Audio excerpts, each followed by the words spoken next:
Episode 40। Fang chain ने थोड़ा सा भौहें सिकोड़ते हुए कहा, मैं पवित्र पुत्र हूँ, मैं प्रवेश क्यों नहीं कर सकता? पवित्र पुत्र, दुबले पतले युवक ने व्यंग्य किया। पवित्र पशु के बच्चे पर भरोसा करके तुम पवित्र पुत्र बन गए। क्या तुम सचमुच सोचते हो कि तुम इतने महान व्यक्ति हो? ये सही है, क्या तुम नहीं देख सकते कि तुम क्या हो? मुझे लगता है कि यह आदमी शायद एक साधारण साधक है और उसे संयोग से एक पवित्र जानवर का बच्चा मिल गया। भाग्यशाली बात यह है कि मैं तुम्हें कभी भी ईश्वर का पुत्र नहीं मानूंगा। आसपास के कई लोग बोल उठे, उनकी आवाजें घृणा से भरी हुई थी। फैंग चेन के चेहरे पर ठंडक थी। उसे इस स्थिति से कोई आश्चर्य नहीं हुआ।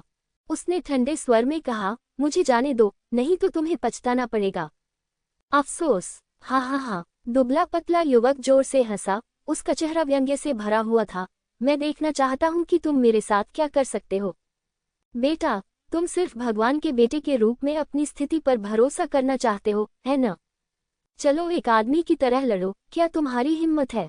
फैंग चेन ने कुछ नहीं कहा, बस उसे ठंडेपन से घूरता रहा। दुबले पतले युवक ने आगे कहा, हम जानवरों को काबू करने वाले संप्रदाय में आत्मिक जानवरों से लड़ते हैं। अपने आत्मिक जानवर को बाहर आने दो। मेरे नीले बैल आकाशीय जानवर से लड़ो। उसके पीछे खड़ा हरा बैल जानवर समझ गया कि उसके मालिक का क्या मतलब है। वह आगे बढ़ा और फैंग चेन पर दहाड़ने लगा। दुबले पतले युवक ने गर्व से कहा, मेरा ब्लू ऑक्स बीस्ट शीर्ष 100 बैल राक्षसों में शुमार है। हालांकि यह अभी 5वें स्तर में प्रवेश किया है, लेकिन ये साधारण 6ठे स्तर के राक्षसों से लड़ सकता है। हालांकि फैंग चेन के पास एक पवित्र जानवर है, फिर भी वह अभी भी एक शावक है और ताकत में अंतर है। जैसे ही उसने बोलना समाप्त किया, जिंदन, जो फैंग चेन की बाहों में सो रहा था, ने दहाड़ सुनी, अपनी आंखें थोड़ी खोली और हरे बैल जानवर की ओर देखा। एक पल में ब्लू ऑक्स बीस्ट की आंखें डर से भर गईं और वह पलटकर भाग गया।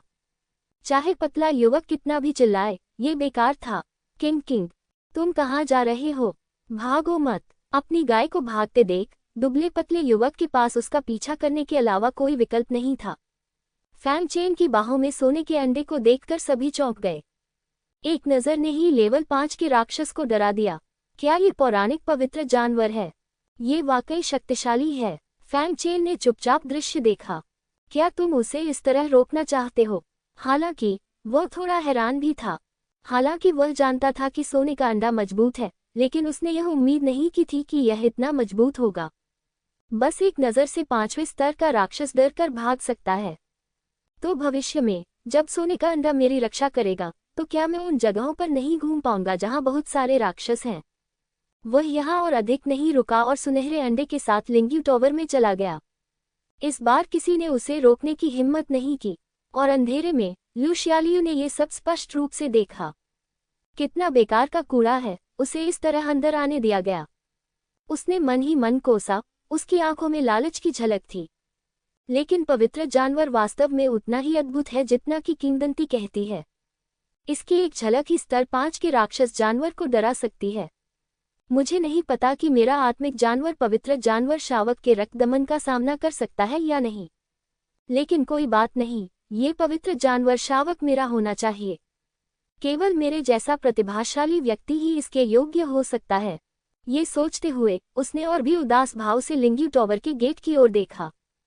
फैंग चेन, है न? मुझे पवित्र जानवर का बच्चा भेजने के लिए तुम्हारा शुक्रिया अदा करना है। वह मुस्कुराया। एक अन्य स्थान पर ज़ेया याई ने भी देखा कि अभी क्या हुआ। उसने एक क्षण सोचा और फिर चली गई। केवल वे ही नहीं, बहुत से लोग फैंग चेन पर नजर रख रहे हैं। आखिरकार उसके हाथ में पवित्र जानवर बहुत लुभावना है। लिंग्यू टॉवर में कुल 9 मंजिलें हैं, जो कुछ हद तक तियान्यू संप्रदाय के पुस्तकालय के समान है। फैंग चेन ने सीधे पवित्र पुत्र आदेश निकाला, आसानी से लिंग्यू टॉवर में प्रवेश किया और शीर्ष मंजिल पर आ गया। सबसे अच्छे कमरे आमतौर पर सबसे ऊपरी मंजिल पर रखे जाते हैं, और सबसे ऊपरी मंजिल पर फैंग चेन के अलावा और कोई नहीं था। यहाँ तक कि लू शियालियू जैसी शीर्ष प्रतिभाएं भी यहाँ आने के योग्य नहीं हैं, और संप्रदाय में ऐसे लोग मुट्ठी भर ही हैं। इसी प्रकार शीर्ष स्तर की तकनीकें भी बहुत कम हैं, केवल 7 या 8। फैंग चेन ने सुनहरे अंडे को एक तरफ रख दिया और उसे देखने लगा। आध्यात्मिक संचार तकनीक, पीला ग्रेड, 9वां स्तर।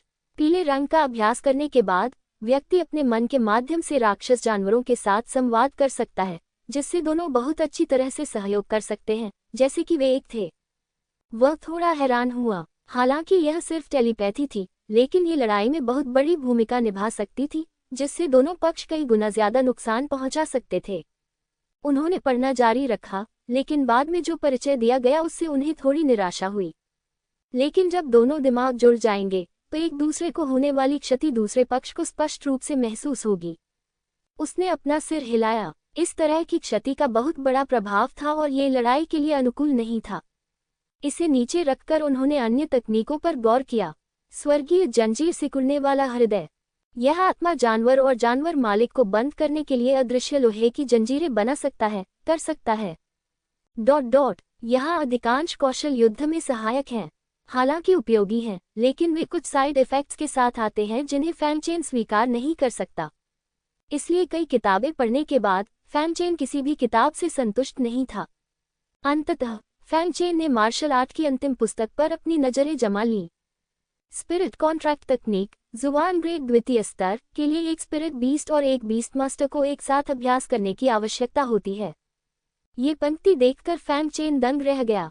सिर्फ इस वाक्य से 90% राक्षसों को खत्म किया जा सकता है, क्योंकि अधिकांश राक्षस बहुत बुद्धिमान नहीं हैं और मार्शल आर्ट का अभ्यास करना बिल्कुल नहीं जानते हैं। उसने पढ़ना जारी रखा। साधना में कुछ सफलता प्राप्त करने के बाद दोनों पक्ष आध्यात्मिक अनुबंध पर हस्ताक्षर कर सकते हैं। एक बार आध्यात्मिक अनुबंध बन जाने के बाद आत्मा जानवर और जानवर का मालिक एक दूसरे के साथ टेलीपैथिक रूप से संवाद कर सकते हैं।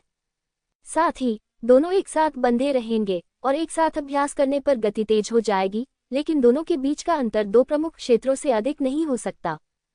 फैंगचेन की आंखें चमक उठी। सुनहरा अंडा एक पवित्र जानवर था, इसलिए उसकी प्रतिभा स्वाभाविक रूप से महान थी और इसलिए उसकी ऊपरी सीमा भी महान थी। अगर वह खुद को उससे बांध लेता तो उसे निश्चित रूप से लाभ होता। जहां तक भविष्य की बात है, यद्यपि यह आत्मा अनुबंध तकनीक शक्तिशाली है, लेकिन जब सुनहरे अंडे की सीमा पूरी हो जाएगी तो यह उसे रोक नहीं पाएगी। तभी उसने अंतिम पैराग्राफ देखा। क्यूई लिंग जुए में निपुणता प्राप्त करने के बाद व्यक्ति क्यूई तियान लिंग की साधना कर सकता है, जिससे व्यक्ति की अपनी शक्ति कई गुना अधिक हो सकती है। स्वर्गीय आदेश। फैंगचेन ने थोड़ा सा मुंह सिकुड़ा। यह स्पष्टीकरण बहुत अस्पष्ट था और उसे कोई अंदाजा नहीं था कि यह क्यू तियान लिंग क्या है। इसे भूल जाओ, अभी इसके बारे में चिंता मत करो। बस टेलीपैथिक कनेक्शन और त्वरित साधना पहले से ही बहुत अच्छी है।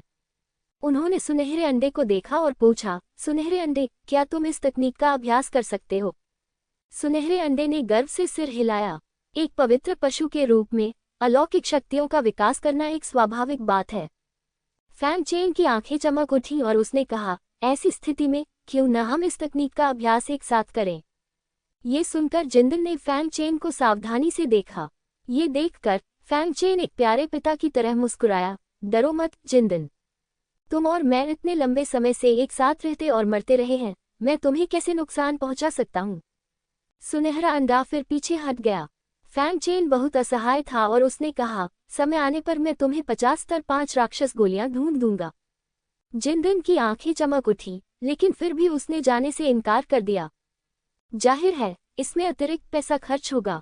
फैंगचेन ने अपने दांत पीसते हुए कहा, 100 स्तर 5 राक्षस गोलियां, ये पर्याप्त है। इसके बाद जिंदन आया और बहुत अच्छी तरीके से व्यवहार करते हुए फैंगचेन से रगड़ता रहा। तुम पेटू हो। फैंगचेन ने असहायता से अपना सिर हिलाया, फिर उसे उठाया, आत्मा अनुबंध तकनीक को भंडारण रिंग में रख दिया और नीचे चला गया, अभ्यास करने के लिए वापस जाने के लिए तैयार। लेकिन जब वह लिंग्यू टॉवर से बाहर निकला तो उसने देखा कि वह पतला आदमी गेट के सामने खड़ा उसे घूर रहा था।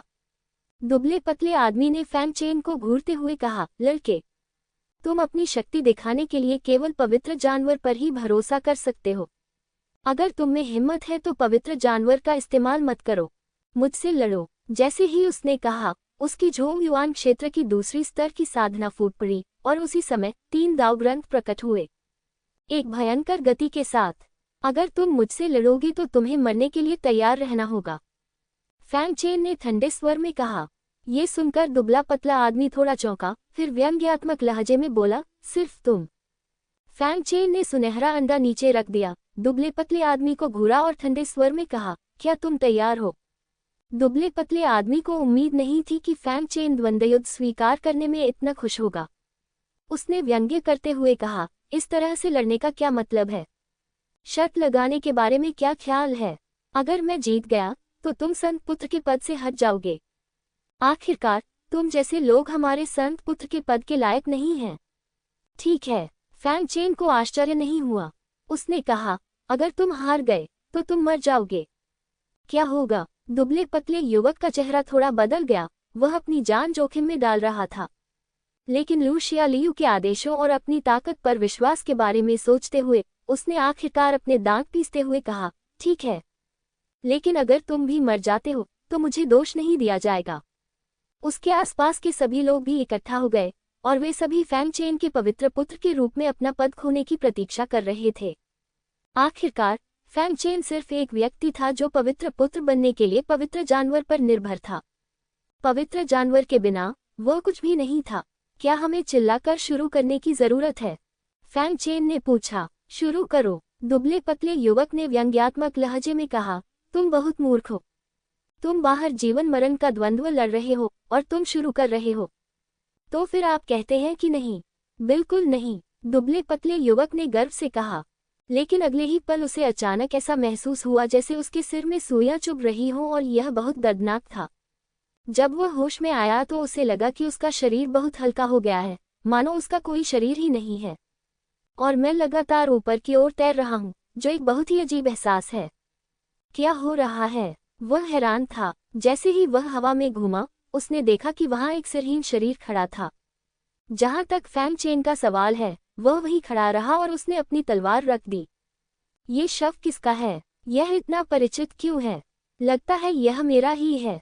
तभी उसे एहसास हुआ कि जैसे ही उसके सिर में दर्द हुआ, फैंग चेन ने उसका सिर धड़ से अलग कर दिया था। अचानक उसकी अभिव्यक्ति भ्रम से सदमे में बदल गई, फिर भय अंततः निराशा में बदल गया। गुडोंग, सिर जमीन पर गिर गया, लेकिन आसपास का माहौल शांत था। हर कोई इस दृश्य को विस्मित होकर आंखें फाड़कर देख रहा था। उन्होंने केवल फैंग चेन को उस दुबले पतले युवक की ओर देखते हुए और फिर उसका सिर काटते हुए देखा। ये सब लगभग तुरंत ही हुआ और उन्होंने कोई प्रतिक्रिया नहीं की। फैंग चेन सुनहरे अंडे के पास वापस आया, उसे उठाया और वहां से जाना चाहा। तुम बहुत क्रूर हो। उसने तुम्हें चुनौती दी थी। तुमने वास्तव में उसे मार डाला। एक महिला शिष्या ने गुस्से से फैंग चेन की ओर इशारा किया और उस पर आरोप लगाया। ये सही है। वह बस यही चाहता है कि तुम पवित्र पुत्र के पद से हट जाओ, इसलिए तुम उसे मार डालो। तुम पागल हो। तुम पवित्र पुत्र बनने के योग्य नहीं हो। तुम हत्यारे पागल हो। तुम क्रूर शैतान हो। हम तुम्हें पुत्र के रूप में नहीं पहचानेंगे। अन्य लोगों ने भी फैंग चेन पर आरोप लगाया। फैंग चेन ने उनकी ओर देखा। न केवल वह क्रोधित नहीं था, बल्कि उसके मुंह के कोने थोड़े ऊपर उठे हुए थे। क्या तुम भी मुझे चुनौती देना चाहते हो? जैसे ही ये शब्द निकले, सारा स्थान सन्नाटे में डूब गया और सभी लोग पीछे हट गए। उसे बहुत डर था कि फैंग चेन क्रोधित हो जाएगा और उन सभी को मार डालेगा। क्या हुआ? इस समय कई लोग आकाश से गिरे। उस व्यक्ति को आते देख सभी की आंखें चमक उठी। मैं कानून प्रवर्तन हॉल से वरिष्ठ भाई लिन जुवान हूँ। बहुत बढ़िया, कानून प्रवर्तन हॉल यहाँ है। हम इस हत्यारे पागल को पकड़ सकते हैं। वरिष्ठ भाई लिन जुवान, उसने खुलेआम एक संप्रदाय के शिष्य को मार डाला। कृपया उसे पकड़े और इस शिष्य के लिए न्याय की मांग करें। सब लोग चिल्लाए। कानून प्रवर्तन हॉल लिन हुआ ने स्वाभाविक रूप से जमीन पर लाश को देखा, गहरी भौहें सिकुड़ी और फैंग चेन को घूर कर देखा। क्या तुमने उसे मार डाला? उसने ठंडे स्वर में पूछा। हाँ, फैंग चेन ने सिर हिलाया।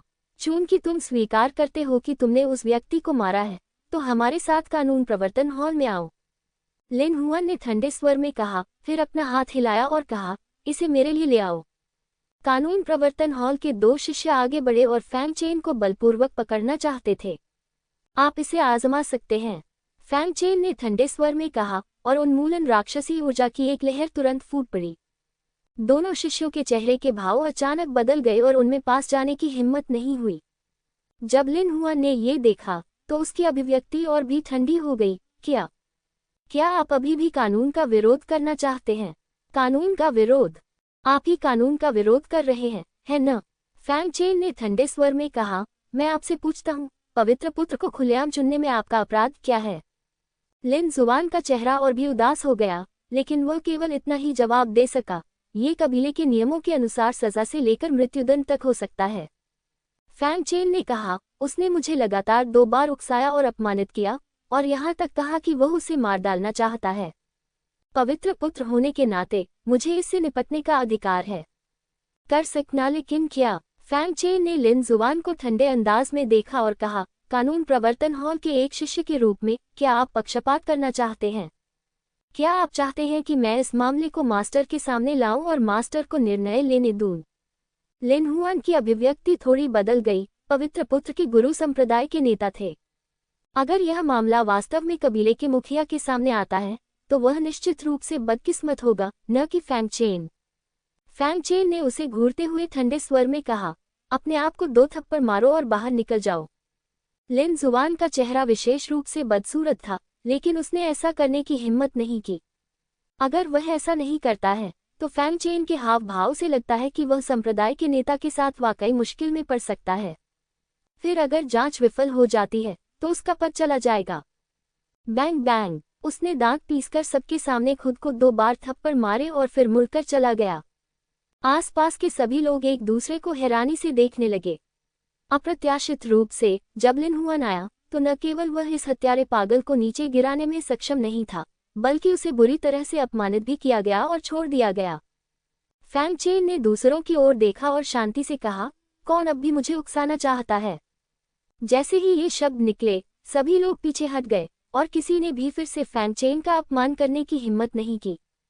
फैंग चेन इन लोगों के साथ समय बर्बाद करने के लिए बहुत आलसी था और सोने का अंडा पकड़े हुए सीधे वहां से चला गया। लिन जुआन ज्यादा दूर नहीं गया, बल्कि लू जियालियू के पास आ गया। वरिष्ठ भाई लू, मैं अपना काम ठीक से नहीं कर रहा हूँ। उसने अपना सिर नीचे किया और शर्म से कहा, इससे पहले सब कुछ लू जियालियू द्वारा व्यवस्थित किया गया था। वह बस चाहता था कि फैंग चेन कार्रवाई करे, चाहे वह मारना हो या घायल करना हो। लिन जुआन ने आगे बढ़कर फैंग चेन को सीधे पकड़ लिया। भले ही फैंग चेन के लिए कुछ भी न किया जा सके, फिर भी यह उसे अपमानित करने के लिए पर्याप्त होगा। मेरा मानना है कि संप्रदाय के नेता फैंग चेन से पूरी तरह निराश हो जाएंगे और यहाँ तक कि उन्हें पवित्र पुत्र के पद से भी हटा सकते हैं। लेकिन उसने यह उम्मीद नहीं की थी कि फैंग चेन इतना दबंग और इतना शक्तिशाली होगा। इसके लिए तुम्हें दोषी नहीं ठहराया जा सकता, लू जियालियू ने शांति से कहा। भाई लू, अब हमें क्या करना चाहिए? लिन हुआन ने पूछा। चूंकि यह सतह पर काम नहीं करता है, इसलिए कुछ अंधेरे साधनों का उपयोग करें, लू जियालियू ने कहा। अंधेरा पहलू, उस बच्चे को अपनी वर्तमान स्थिति पवित्र जानवर की वजह से मिल सकी। अगर पवित्र जानवर मुझे अपना गुरु मानता है तो संप्रदाय का गुरु मुझे निश्चित रूप से संत का बेटा बनने देगा। लू जियालियू ने भयावह रूप से मुस्कुराया। स्वर्गीय जानवर हॉल। लियान शियू रोड से मिलने आए और जो कुछ हुआ था उसे सब कुछ बताया। आत्मा अनुबंध रहस्य छीन लिया, एक शिष्य को मार डाला और कानून प्रवर्तन शिष्यों को अपमानित किया। ये बच्चा काफी दिलचस्प है। रोड्स के मुंह के कोने थोड़े ऊपर उठे हुए थे। लियान शियू ने कहा, गुरुजी, संप्रदाय के शिष्य अब उनसे बहुत असंतुष्ट हैं। रॉड ने उदासीनता से कहा, ये ठीक है। सोंग शान द्वारा रक्त बलिदान समाप्त करने के बाद पवित्र जानवर को मुझे स्वामी के रूप में पहचानने दें। फिर मैं उसे सबके सामने मार दूंगा और शिकायतें कम हो जाएंगी। ये दिन अभी भी वही है। उसे जो चाहिए वो दे दो और उसे कोई संदेह न होने दो। हाँ, लियान जियू ने ऑर्डर लिया और चला गया। फैंग चेन सीधे वापस जाना चाहता था, लेकिन अचानक उसे कुछ याद आया और वह रुक गया। रुको, पवित्र पुत्र बनने के बाद मुझे बहुत सारे संसाधन प्राप्त होने चाहिए। अभी तक किसी ने उन्हें क्यों नहीं भेजा है? हालांकि वह भागना चाहता था, लेकिन वह ये भी जानता था कि वह कम समय में भाग नहीं सकता। इस मामले में संसाधन प्राप्त किए जाने हैं और उन्हें न लेना बर्बादी होगी। इसलिए उन्होंने पूछने के लिए एक शिष्य ढूंढा। शिष्य ने बिना किसी हिचकिचाहट के फैंग चेन को ये बात बता दी और फिर शर्मिंदगी से भाग गया। यदि उसने पहले भी फैंग चेन को परेशान नहीं किया होता, लेकिन यूलिंग टॉवर में उसने जो कुछ भी किया, उससे इस शिष्य को फैंग चेन को जरा भी नाराज करने की हिम्मत नहीं हुई। पूजा हॉल। स्थान निर्धारित करने के बाद फैंग चेन सीधे उपासना हॉल में गया। मैंने सोचा था कि कुछ बाधाएं होंगी, लेकिन मुझे उम्मीद नहीं थी कि वेतन के प्रभारी एल्डर, ये जानने के बाद कि फैंग चेन पवित्र पुत्र था, पवित्र पुत्र के संसाधनों को सीधे फैंग चेन को दे देंगे। फैंगचेन की आध्यात्मिक भावना ने भंडारण बैग में खोजबीन की, जिससे वह आश्चर्यचकित रह गया। स्टोरेज बैग में पूरे 10 लाख आध्यात्मिक पत्थर थे और यह केवल पहले महीने का वेतन था। इसके अलावा साधना में सुधार के लिए 5वीं स्तर के अमृत की 5 बोतलें और राक्षसों की साधना में सुधार के लिए 5वीं स्तर के अमृत की 5 बोतलें थीं। 10 5वें स्तर की दानव गोलियां, 3 छठे स्तर की दानव गोलियां और कुछ बिखरे हुए संसाधन। इन संसाधनों को देखते हुए फैंगचेन लंबे समय के बाद धीरे धीरे शांत हो गया। उसे लगा कि ऊपरी डोमेन होने के योग्य था। दिव्य पूर्व डोमेन में ऐसे संसाधन अकल्पनीय थे। इसमें कोई आश्चर्य नहीं कि इतने सारे लोग ईर्ष्यालु हैं। ये तो बस एक वेतन है और इसमें बहुत सारे लाभ हैं, फैंगचेन ने चुपके से कहा। फिर वह अपना वेतन लेकर होली सन्स हॉल में लौट आया। उसने सभी राक्षस संसाधन गोल्डन एग को दे दिए। ये सब तुम्हारे हैं। जब जिनदान ने देखा कि खाने के लिए कुछ है तो उसका आलस्य तुरंत गायब हो गया। उसने अपना खाना लिया और मेज पर खाना शुरू कर दिया। फैंगचेन ने उसे आध्यात्मिक अनुबंध तकनीक पढ़ते हुए बगल से देखा। स्वर्गीय दाओ की राक्षसी हड्डियों के साथ फैंगचेन के लिए इसे महसूस करना मुश्किल नहीं था और वह केवल आधे दिन में इसका आधा अभ्यास कर सकता था। इस गति से ज़ियाओचेंग राज्य तक पहुंचने में केवल 3 दिन लगते हैं। उसी समय सुनहरे अंडे ने सभी राक्षसी गोलियां खा लीं। ये देखकर फैंगचेन ने कहा, खाना जारी मत रखो। तुम्हें भी इस आत्मा नियंत्रण तकनीक का अभ्यास करने की आवश्यकता है, अन्यथा तुम मेरे साथ नहीं रह पाओगे। ये सुनकर जिनदान ने फैंगचेन की ओर देखा, फिर यूलिंगज्यू के पास गया और उसे एक बार देखा। टकराना। आध्यात्मिक प्रकाश की एक चमक तुरंत ही फैंगचेन से जुड़ गई। फैंगचेन स्पष्ट रूप से सुनहरे अंडे की आभा को महसूस कर सकता था और व्यक्ति और जानवर के बीच मौन समझ की एक स्पष्ट भावना थी। उसने बड़ी बड़ी आंखों से सुनहरे अंडे को देखा और अविश्वास में कहा, क्या तुमने ज़ियाओचेंग के स्तर तक साधना की है? सुनहरे अंडे ने अपना गर्व भरा छोटा सा सिर उठाया और सिर हिलाया। फैंगचेन चुप था। वह जानता था कि गोल्डन एग दुष्ट है, लेकिन उसने कभी नहीं सोचा था कि दुष्ट आत्मा इस हद तक पहुंच सकती है। गोल्डन एग थोड़ा उब गया और चिल्लाया, अबा, तुम खेलने के लिए बाहर जाना चाहते हो? फैंगचेन तुरंत समझ गया कि जिनडैन का क्या मतलब था। गोल्डन एग ने सिर हिलाया। फैंगचेन ने एक पल के लिए हिचकिचाते हुए कहा, ठीक है, तो आपको सावधान रहना होगा। अब कई लोग आपको निशाना बना रहे हैं। वह जिनदान की सुरक्षा के बारे में बहुत चिंतित नहीं था। सोंग शान और अन्य लोगों ने पहले जिनदान की इच्छाओं की अवहेलना करने की हिम्मत नहीं की थी, अन्यथा वे उसे मार देते और सोने का अंडा छीन लेते, बजाय इसके कि उसे संप्रदाय में वापस ले लिया जाता और उसे पवित्र पुत्र की उपाधि दी जाती। फैंगचेन को सहमत होते देख सुनहरा अंडा बिजली के बोल्ट में बदल गया और सीधे कमरे से बाहर की ओर चला गया। जहां तक फैंगचेन का प्रश्न है, उसने आत्मा नियंत्रण तकनीक का अभ्यास जारी रखा। जब गोल्डन एग ने पवित्र बालक हॉल छोड़ा तो उसे तुरंत देखा गया। एक शिष्य जल्दी से एक हवेली में लौट आया और लू शियालियू से मिला। वरिष्ठ भाई लू, मैं बहुत खुश हूँ। वह पवित्र जानवर पवित्र बालक हॉल छोड़ चुका है। फैंगचेन उसका पीछा नहीं कर सका। यह उसे जीतने का एक शानदार अवसर है, शिष्य ने उत्साह से कहा। लू शियालियू की आंखें चमक उठी और वह हंसा, ठीक है, बढ़िया, चलो उस पवित्र जानवर को खोजो, देखो मैं उसे कैसे वश में कर सकता हूँ। शिष्य ने प्रशंसा करते हुए कहा, केवल वरिष्ठ भाई लू जैसा व्यक्ति ही इस पवित्र पशु के योग्य है। तुरंत उसने अपने आदमियों को पवित्र पशु को खोजने के लिए भेजा। इस समय गोल्डन एग जानवरों के एक झुंड के पास आया। ये 10,000 जानवरों की गुफा है और ये राक्षस संप्रदाय के शिष्यों के आध्यात्मिक जानवर हैं। केवल आध्यात्मिक जानवर ही 10,000 जानवर गुफा में प्रवेश कर सकते हैं। जो शिष्य प्रवेश करेंगे उन पर यहाँ भयानक राक्षस तूफान द्वारा हमला किया जाएगा। इन आत्मिक प्राणियों को अपना अपना स्थान मिल गया था और वे अभ्यास करने के लिए ऊर्जा अवशोषित कर रहे थे। सुनहरे अंडे के आगमन ने तुरंत सभी आध्यात्मिक जानवरों का ध्यान आकर्षित किया। स्वर्ण अंडा गर्व से जानवरों के बीच चला गया और आसपास के आत्मिक जानवरों ने उसे देखने की हिम्मत नहीं की और सभी ने समर्पण दिखाने के लिए अपने सिर नीचे कर लिए। जब वह केंद्रीय स्थिति में आया तो उसने उग्रता से कहा, अब्बा। अचानक सभी आत्मिक जानवरों के सिर नीचे झुक गए, लगभग जमीन को छूने लगे। ये देखकर जिंदन ने संतोष से सिर हिलाया। अगले ही क्षण उसके माथे से एक सुनहरी मुहर उड़ी और मध्य हवा में तैरने लगी। स्वर्ण मुहर ने प्रकाश बिंदुओं के बादल उड़ाए तथा प्रत्येक आध्यात्मिक पशु को जोड़ दिया।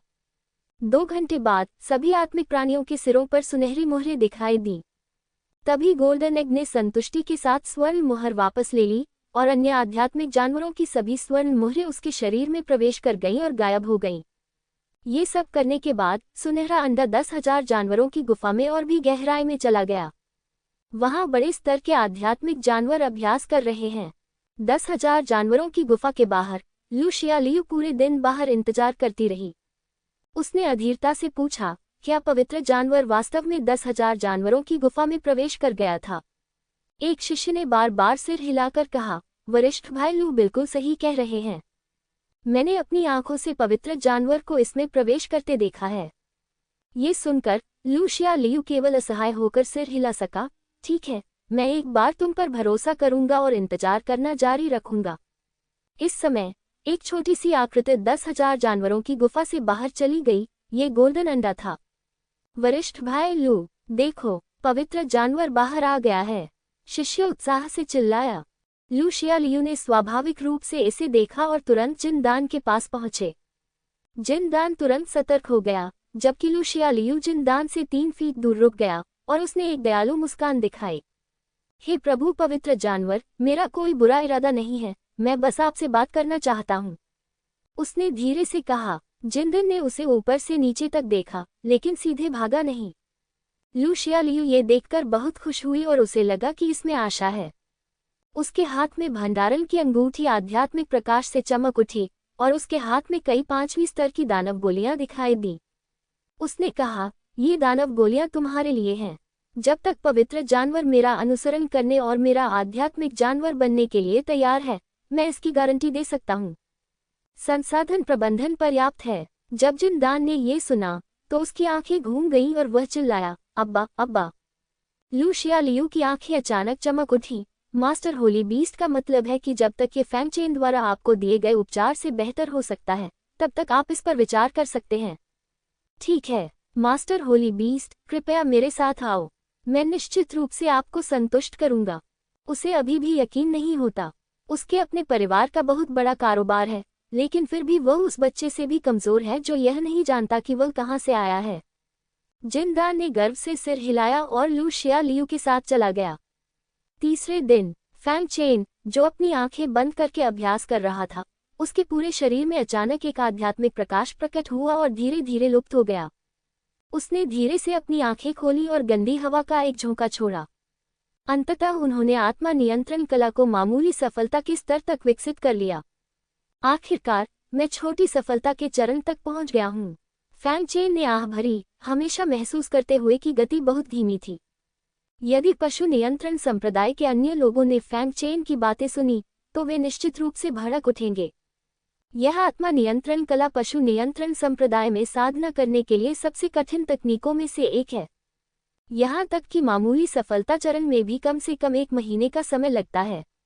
सबसे महत्वपूर्ण बात यह है कि आत्मिक प्राणियों को विकसित होने में कम से कम 1 वर्ष का समय लगता है। फैंग चेन ने 3 दिनों में छोटी सफलता के चरण तक साधना की और सोने का अंडा कुछ ही सांसों में पूरा हो गया। क्या आपको अब भी लगता है कि यह बहुत धीमा है? ये व्यक्ति सचमुच बहुत परेशान करने वाला है। उसने खिड़की से बाहर देखा, थोड़ा सा भौहें सिकुड़ते हुए, सोने का अंडा अभी तक वापस क्यों नहीं आया? 3 दिन हो गए। इसी समय बिजली की एक चमक कमरे में प्रवेश कर गई, मेज पर गिरी और 2 बार लुढ़की। फैंग चेन ने देखा कि सुनहरे अंडे का पेट स्पष्ट रूप से बड़ा था, मानो वह फटने वाला हो, और सुनहरे अंडे की आभा 3 दिन पहले की तुलना में बहुत अधिक मजबूत थी और यह धीरे धीरे चौथे स्तर के शिखर तक पहुंचने वाली थी। फैंग चेन दंग रह गया और पूछा, जिनदान, तुम इन दिनों कहाँ थे? तुम्हारी साधना इतनी बेहतर हो गई है। आह बा, जिनदान मेज पर लेटा हुआ कमजोर स्वर में बोल रहा था। किसी ने तुम्हें रात के खाने पर आमंत्रित किया है। ये सुनकर फैंग चेन दंग रह गया। ऐसा लगता है कि जानवर वश में करने वाले संप्रदाय में अभी भी कई अमीर लोग हैं और यह ऊपरी डोमेन होने के योग्य है। दूसरी तरफ लू शियालियू की हवेली। लू शियालियू निराश होकर दरवाजे के सामने बैठ गया। उसकी हवेली अब उतनी शानदार नहीं रही जितनी 3 दिन पहले थी। ये तो सिर्फ इतना ही कहा जा सकता था कि वह दरिद्र हो गया था। क्यों? मैंने तुम्हें सब कुछ क्यों दिया? फिर भी तुमने उस कुतिया के पास वापस जाना चुना। वह लगातार दहाड़ रहा था, मानो उसमें कोई राक्षस घुस गया हो। इन 3 दिनों में जिंदन को अपने पास रखने के लिए लू शियालियू ने अपनी लगभग 20 मिलियन की संपत्ति को दानव गोलियों के बदले में बदल दिया। उनमें से 1000 से अधिक स्तर 4 दानव गोलियां हैं, 100 से अधिक स्तर 5 दानव गोलियां हैं और 10 से अधिक स्तर 6 दानव गोलियां हैं। यहाँ तक कि एक स्तर 7 दानव गोली भी है। इसके अलावा अन्य गोलियां वगैरह भी हैं। उसने मूलतः अपने सभी ताबूत बोर्ड हटा दिए ताकि पवित्र पशु को अपने पास रख सके और उसे अपना आध्यात्मिक पशु बना सके।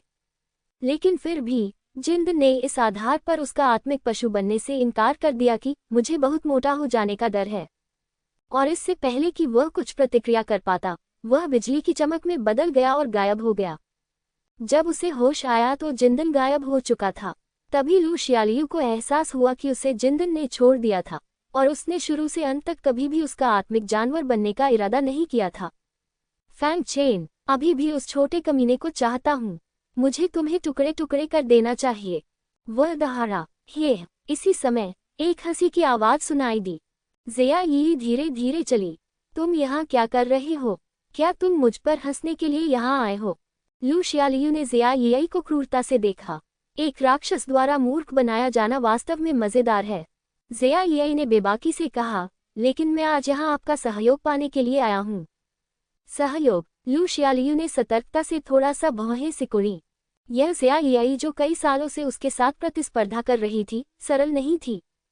हालांकि वह सुंदर दिखती थी, लेकिन वह अपने उद्देश्य के लिए कुछ भी कर सकती थी। ये सही है, ज़िया यी ने कहा। ये फेक चेन कमजोर नहीं है, तुम्हें ये देखना चाहिए। पवित्र जानवर की मदद से उसकी स्थिति को हिला पाना असंभव है।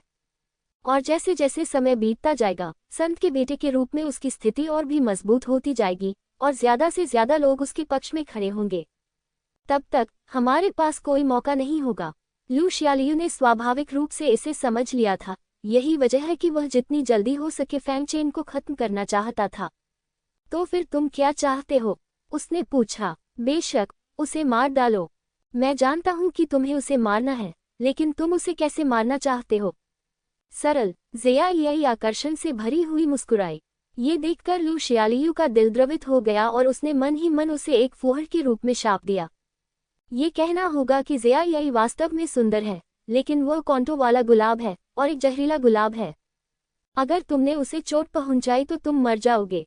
ज़िया यी ने कहा, मैं उसे फुसलाकर बाहर लाऊंगी और एक सुनसान जगह पर उससे मिलूंगी और फिर तुम और मैं मिलकर उसे मार डालेंगे। ये कितना आसान है। लूरिंग, क्या तुम्हें इतना यकीन है? लू शियालियू ने व्यंग्य किया। बेशक। ज़िया यी ने अपने ऊंचे स्तनों को थोड़ा ऊपर उठाया और गर्व से कहा, कोई भी आदमी कभी भी मेरी सुंदरता को पार नहीं कर सका है। चूंकि आपको पूरा विश्वास है कि आप उसे बाहर निकाल सकते हैं, तो फिर आप मुझसे सहयोग क्यों चाहते हैं? लू शियालियू ने कहा, हालांकि मैं उसे बाहर निकाल सकता हूं, लेकिन मैं उसे मारने के बारे में निश्चित नहीं हूं। आपके पास रास्ता पूछने के क्षेत्र में एक मजबूत आदमी है जो कार्रवाई कर सकता है, और मैं उसे मारने के बारे में पूरी तरह से निश्चित हूं। ज़िया यी ने उत्तर दिया। लू शियालियू ने एक पल सोचा और धीरे से सिर हिलाया। ठीक है, लेकिन स्थान कहाँ है? बेशक ये पीछे वाला पहाड़ है जहाँ बहुत कम लोग हैं। ज़िया यी ने मुस्कुराते हुए कहा। कोई समस्या नहीं। लू शियालियू ने सिर हिलाया। ऐसी स्थिति में तो तुम जाओ और तैयारी करो। एक बार जब वह मूर्ख बन जाएगा तो मैं उसे सीधे पीछे के पहाड़ पर ले जाऊंगा। तुम्हें हर समय तैयार रहना होगा। ज़िया यी ने फिर कहा, ये कोई समस्या नहीं होगी जब तक आप उस व्यक्ति को ला सकें। लू शियालियू ने हल्के से कहा, इस बारे में चिंता मत करो, मैं निश्चित रूप से यह करने में सक्षम हो जाऊंगा। ज़िया यी आत्मविश्वास से मुस्कुराया। फैंग चेन को इस बारे में पता नहीं था और उसे इसकी ज्यादा परवाह भी नहीं थी। सुनहरे अंडे का सुधार भी उसके लिए एक अच्छी बात थी, इसलिए उसने इस पर ध्यान नहीं दिया। उन्होंने कहा, मैंने क्यू लिंग जुए का अभ्यास थोड़ी सफलता के साथ किया है और मैं एक अनुबंध कर सकता हूँ। ये सुनकर सुनहरे अंडे ने सिर हिलाया। अगले ही क्षण उसका बड़ा पेट अदृश्य हो गया और अपनी सामान्य स्थिति में आ गया। फैंग चेन अपनी आंखें बंद करके पालथी मारकर बैठ गया और सुनहरे अंडे ने भी अपनी आंखें बंद कर लीं। अगले ही क्षण उनमें से प्रत्येक के सिर पर क्यूई शब्द प्रकट हुआ, जिसके साथ पाठ की कुछ पंक्तियां भी थीं। पाठ ने उन्हें घेर लिया और अंततः एक छोटे से प्रकाश में बदल गया, जो मनुष्य और पशु के शीर्ष में प्रवेश कर गया।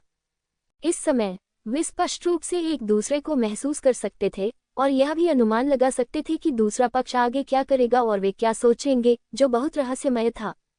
यदि इस प्रकार का सहयोग युद्ध में प्रयोग किया जाता है तो यह अत्यंत मौन होगा और यह केवल एक और एक मिलाकर दो का सुधार नहीं होगा। फिर फैंग चेन ने अभ्यास करना शुरू कर दिया। हालांकि सुनहरा अंडा उसके बगल में झपकी ले रहा था, लेकिन आदमी और जानवर जो एक दूसरे के साथ तालमेल बिठा रहे थे, वे महसूस कर सकते थे कि दूसरा पक्ष अभ्यास कर रहा था। ये सही है, जिंदन के लिए सोना अभ्यास करना है। फैंग चेन ने यह भी देखा कि जिंदन का सुधार उसके 36 मेरिडियन खोलने की तुलना में धीमा नहीं था, बल्कि उससे भी तेज था। एक व्यक्ति और एक जानवर के अभ्यास की गति भी तेज हो गई, जो कि फैंग चेन के सामान्य अभ्यास से कई गुना तेज थी। इस तरह की अभ्यास गति के साथ मैं 1 महीने में झो युआन के दूसरे स्तर तक पहुंचने में सक्षम हो जाऊंगा। फैंग चेन मन ही मन खुश था। हालांकि उसने अभ्यास जारी नहीं रखा। अब सबसे महत्वपूर्ण बात यह थी कि जानवरों को वश में करने वाले संप्रदाय से कैसे बचा जाए।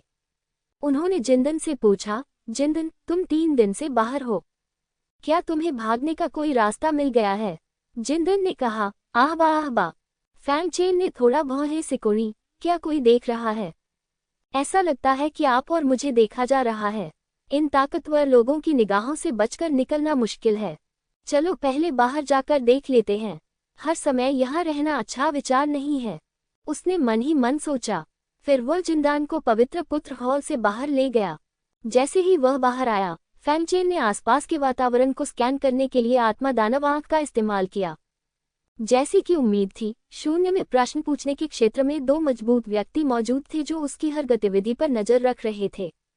ऐसा लगता है कि पवित्र पुत्र बनना वास्तव में आसान नहीं है, उसने मन ही मन सोचा और फिर संप्रदाय की ओर चल दिया। फैंग शेंगजी। लेकिन इससे पहले कि वह कुछ दूर चलता, उसने देखा कि एक चतुर व्यक्ति फैंग चेन के पास आया और उसने मुस्कुराते हुए उसे सलाम किया। जो व्यक्ति आया था उसका नाम ज़िया यी था। आज ज़िया यी ने एक लंबी सफेद पोशाक पहनी हुई थी जो पूरी तरह से उसकी सुंदर आकृति को दिखा रही थी। उसके चेहरे पर अति सुंदर मेकअप के साथ वह और भी अधिक आकर्षक लग रही थी। आप कौन हैं? लेकिन इतनी सुंदर महिला का सामना करते हुए फैंग चेन ने शांति से पूछा। ज़िया यी मुस्कुराए और सुनहरे अंडे को देखा। मैंने संप्रदाय के गुरु से सुना है कि आपका आत्मिक जानवर पौराणिक पवित्र जानवर है। मैं पवित्र जानवर के बारे में बहुत उत्सुक हूँ, इसलिए मैं पवित्र पुत्र को परेशान करने आया हूँ। क्षमा करें, क्या मैं पवित्र जानवर को अच्छी तरह से देख सकता हूँ? फैंग चेन ने उसे घूरकर देखा और मुस्कुराया। बेशक, धन्यवाद पवित्र पुत्र। ज़िया यी जब इन शब्दों को सुनती है तो वह बहुत खुश होती है और थोड़ा झुककर फैंग चेन की बाहों में रखे सुनहरे अंडे को करीब से देखती है।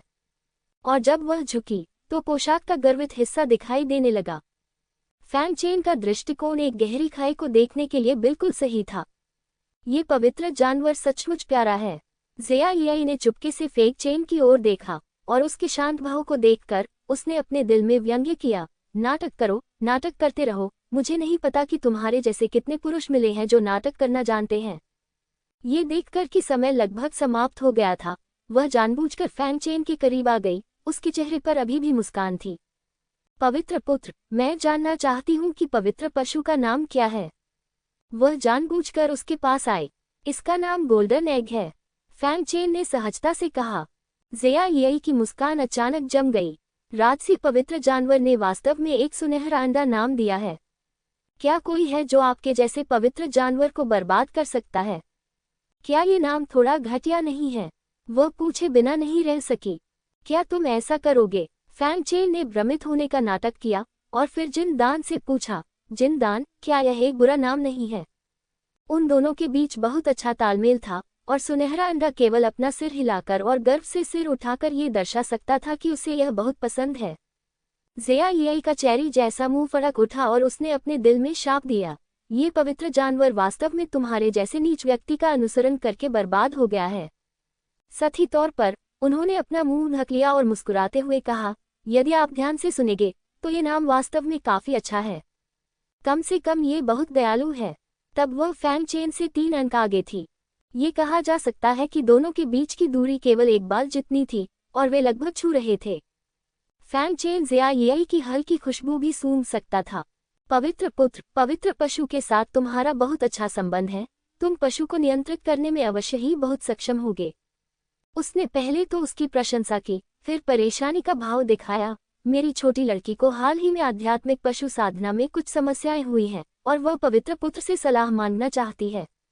क्यों न हम बातचीत करने के लिए पीछे के पहाड़ पर जाएं? वहां कोई और हमें परेशान नहीं करेगा और हम एक साथ गहराई तक जा सकते हैं। चलो इस पर चर्चा करते हैं, कैसा रहेगा? ज़िया यियाई मुस्कुराए और भी अधिक खुश हो गई। तो फिर चलें। फैंग चेन को स्वाभाविक रूप से कोई आपत्ति नहीं थी और वह ज़िया यियाई के पीछे पीछे पहाड़ पर चला गया। जैसी कि उम्मीद थी, वे झरने के सामने पहुंच गए। फैंग चेन मुस्कुराया और कहा, इस पहाड़ पर वास्तव में कोई नहीं है। ज़िया यियाई भी मुस्कुराए, हाँ, ये पीछे का पहाड़ एकांत और दूर है, और अगर यहाँ कुछ करने को न हो तो बहुत कम लोग यहाँ आने को तैयार होते हैं। मुझे डर है कि पवित्र पुत्र को ये पता न चल जाए कि इस झरने के पीछे एक बहुत बड़ी गुफा है। ओह, सच में? फैंग चेन ने कहा। वरिष्ठ बहन ज़िया को कैसे पता चला? क्या वरिष्ठ बहन ज़िया लोगों को यहाँ तब लाती है जब उनके पास करने के लिए कुछ नहीं होता? ज़िया यियाई की मुस्कान फीकी पड़ गई, लेकिन वह जल्दी ही संभल गई। पवित्र पुत्र के साथ ऐसा नहीं है। मुझे ये संयोग से मिला।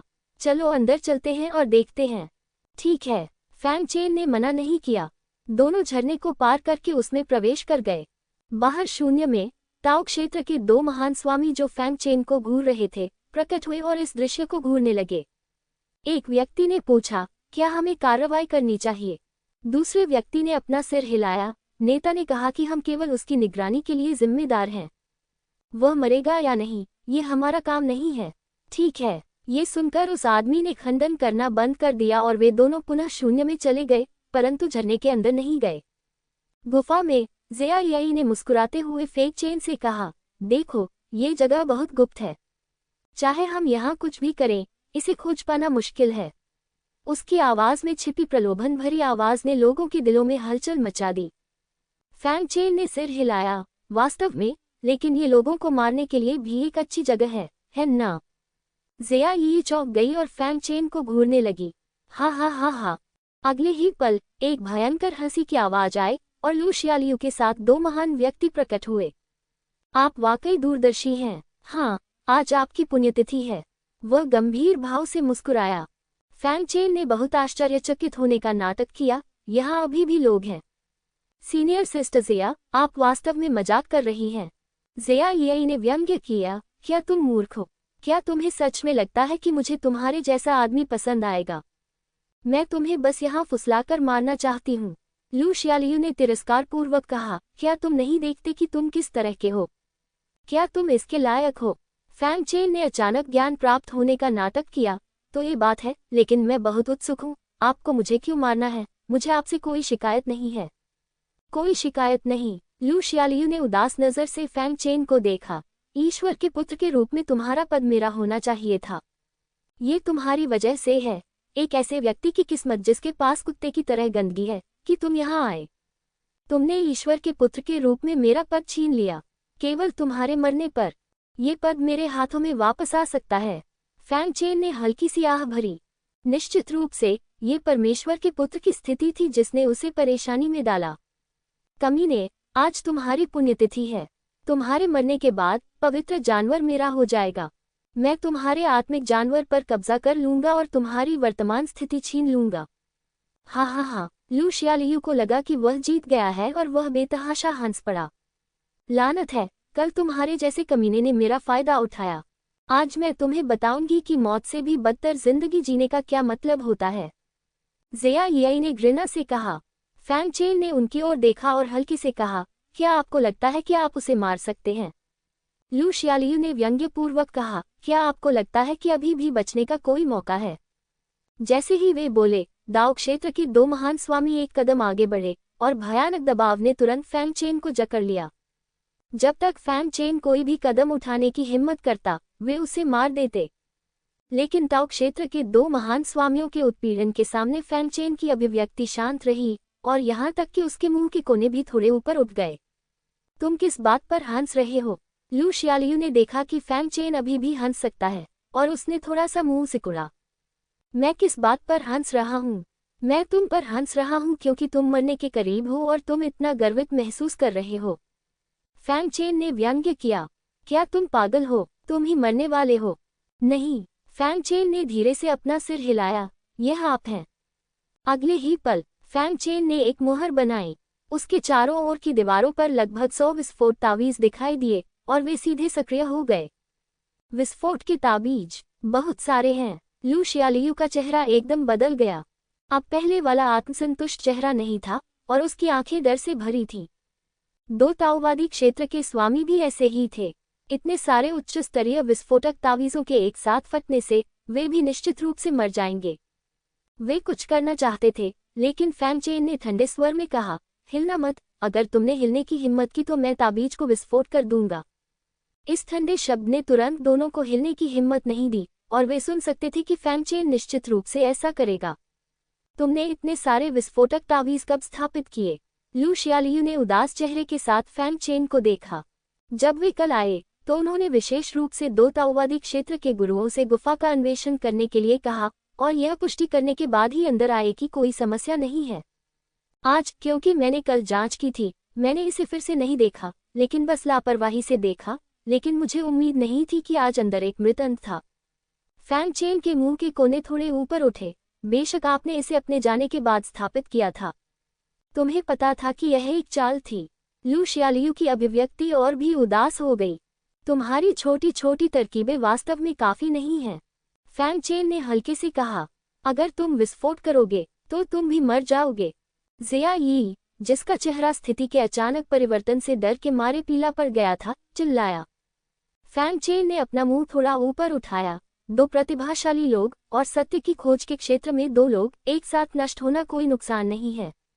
ये शांत शब्द जिया यी और अन्य लोगों के कानों में पड़े, लेकिन यह एक वज्रपात की तरह था और उनके चेहरे भय से भरे हुए थे। तुम पागल हो, पागल हो, लू शियालियू चिल्लाया। प्लॉप, जिया यी जमीन पर घुटनों के बल बैठ गई और विनती करने लगी, मुझे मत मारो। मुझे तुम्हें धोखा देने के लिए यहाँ आने के लिए मजबूर किया गया है। मैं वास्तव में तुम्हारा पीछा करना चाहती हूँ। लू शियालियू ने चुपके से अपने बगल में बैठे दाऊडा मास्टर को आंख मारी, उम्मीद करते हुए कि वह फैंग चेन से निपटने के लिए कार्रवाई कर सकता है। दाऊडा मास्टर ने धीरे से सिर हिलाया और जैसे ही वह आगे बढ़ने वाला था, फैंग चेन ने आह भरी, ऐसा लगता है कि आपको गंभीरता से नहीं लिया जा रहा है। जब ये कहा गया तो लू शियालियू और अन्य लोग दंग रह गए। इसका क्या मतलब है? फैंग चेन ने स्पष्टीकरण देने का इरादा नहीं किया और हल्के से कहा, जब हत्या करते हैं तो आप मार सकते हैं। याद रखें, अपने अगले जीवन में कहीं से भी आने वाले लोगों के साथ खिलवाड़ न करें। अगले ही क्षण उसने विस्फोटक ताबीज में विस्फोट कर दिया। तुम पागल हो। लू शियालियू और अन्य लोगों ने कभी उम्मीद नहीं की थी कि फैंग चेन वास्तव में विस्फोटक ताबीज को विस्फोट कर देगा। वैसे मैं तुम्हारे साथ नहीं मरूंगा क्योंकि मैं टेलीपोर्ट कर सकता हूँ। फैंग चेन हल्का सा मुस्कुराया और अगले ही पल वहां से गायब हो गया। नहीं, लू शियालियू अनिच्छा से दहाड़ा और जिया यी का चेहरा निराशा से भर गया। टकराना। अगले ही पल विस्फोटक ताबीज फट गया। चारों लोग विस्फोट से ढक गए और कुछ कर पाने से पहले ही गायब हो गए। विशाल बीस्ट टैमिंग सेक में तुरंत ही एक बहुत बड़ा शोर गूंज उठा। लगभग हर कोई विस्फोट के बाद के प्रभाव को महसूस कर सकता था, जिससे पूरी जमीन हिल गई। धमाका। रोड्स तुरंत महल से बाहर आ गया। उसकी नज़र पीछे के पहाड़ पर टिकी थी जहां से आग की लपटें आसमान की ओर उठ रही थीं। वह भौचक्का होकर बोला, क्या हो रहा है? किसी ने तुरंत आकर सूचना दी, गुरुजी, मुझे अभी तक पता नहीं है, लेकिन बड़े लोग पहले ही वहां पहुंच चुके हैं। रोड्स ने सिर हिलाया और फिर उसे कुछ याद आया और अचानक उसकी चेतना बाहर आ गई। पूरे बीस्ट टैमिंग सेक्ट को बंद कर दिया। अगले ही क्षण उन्होंने एक निश्चित दिशा में देखा और व्यंग्यात्मक लहजे में कहा, बेटा, तुम कहाँ जा रहे हो? सैकड़ों मील दूर फैंग चेन का शरीर कांप रहा था और वह बिल्कुल भी हिल नहीं पा रहा था। धक तेरी की, वह मन ही मन कोस रहा था। हालांकि वह जानता था कि बचने की उम्मीद बहुत कम है, फिर भी वह इस तरह पकड़े जाने के लिए बिल्कुल भी तैयार नहीं था। लेकिन उन्होंने ये भी समझा कि पूर्ण शक्ति के सामने सारी रणनीतियां वास्तव में बेकार थीं। अगले ही पल उसे अपने आसपास के वातावरण में एक हलचल महसूस हुई और जब वह फिर से होश में आया तो वह रोड्स के पास आ चुका था। मास्टर, फैंग चेन केवल अपने हाथ झुका सकता था। फैंग चेन, तुम कहाँ जा रहे हो? रोड्स ने उसे शांति से देखा, लेकिन उसकी आंखों में हत्या की मंशा मंडरा रही थी।